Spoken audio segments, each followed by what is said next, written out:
we are going to make cornflour halwa.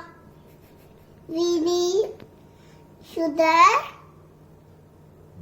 tea, water, cornflour,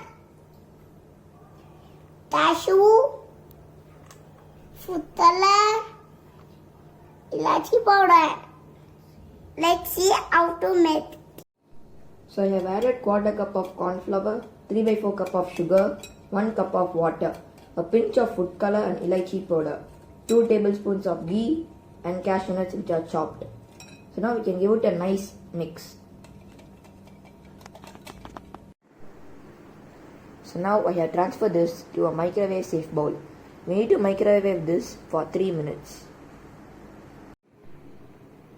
So now it's ready. You can also try this. Thank you for watching.